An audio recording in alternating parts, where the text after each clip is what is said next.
пила соду, убрал астму, спасибо. Да, это моя рекомендация для тех людей, которые болеют астмой.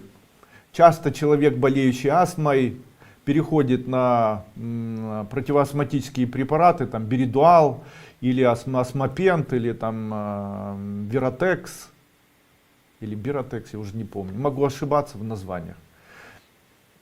Я же рекомендую применять соду. 1 чайная ложка на стакан воды холодной 2 раза в день на протяжении 1 месяца устраняет астму.